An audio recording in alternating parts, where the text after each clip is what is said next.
Everyone, welcome back to my channel. কেমন আছো তোমরা সবাই? আই হোপ ভালো আছো তোমরা, আর আমরাও ভালো আছি মোটামুটি। তো আজ হলো শনিবারে সকালবেলায় আজকে ব্রেকফাস্টটা রেডি করে নিয়েছি।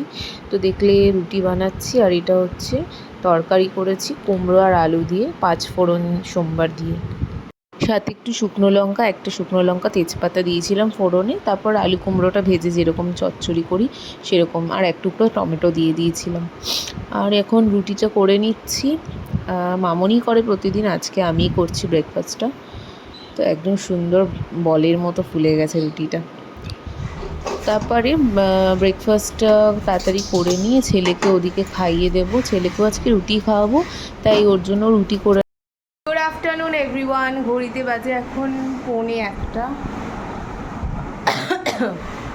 তো এখন মাছটা রান্না করছি। আজকে শনিবার, তাও মাছ করছি কারণ কালকে দাদুর মৃত্যু দিবস। দাদু বলতে এই বাড়ির দাদু, তাই জন্য কালকে নিরামিষ খাওয়া হবে।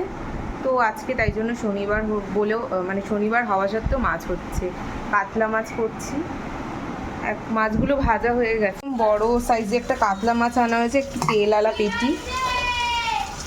আর এখানে মশলা কষা হচ্ছে, একটু কাঁচকলা দিয়েছি আর আলু দিয়ে মশলাটা ঝোলটা করব। আর ছেলের ঝোলের জন্য সবজি কেটে রেখেছি, ঝিঙে আর পটল। এইখানে আর এখন লাঞ্চ করতে বসলাম। কাতলা মাছের পেটি নিয়েছি একটা, সব কটা পেটির মাছই ছিল। আর এই বড়া দুটো কালকের বাসি তরকারি ছিল, তো আগে বড়া দুটো দিয়ে খেয়ে নিই, তারপরে মাছটা খাবো।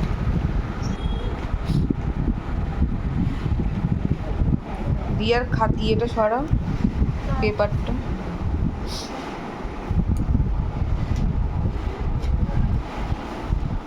मेरे वाले में मत करना।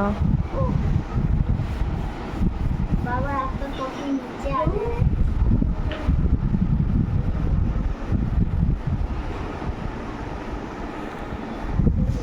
সব কিছু ঠিকঠাকই ছিল। হঠাৎ ড্রয়িং ক্লাস করাচ্ছি, সেই সময় ছেলে বলছে খুব পায়ে ব্যথা। 7টা সাড়ে 7টা বাজে, তখন থেকে ডান পাটা খুব ব্যথা করছে। তাই জন্য ওর ডক্টরকে কল করলাম, পাওয়া গেল না। এই কারণে এখন শিশু হসপিটালে নিয়ে এসেছি এমার্জেন্সিতে। খুব কাঁদছে ছেলে, ব্যথায় বসতে পারছে না, পাটা নাড়াতে পারছে না, দাঁড়াতে পারছে না। তো এসে ওষুধ দেওয়ার পর দেখো ও কিছুটা হাঁটতে পারছে, তাও কীরকম খুঁড়িয়ে খুঁড়িয়ে হাঁটছে।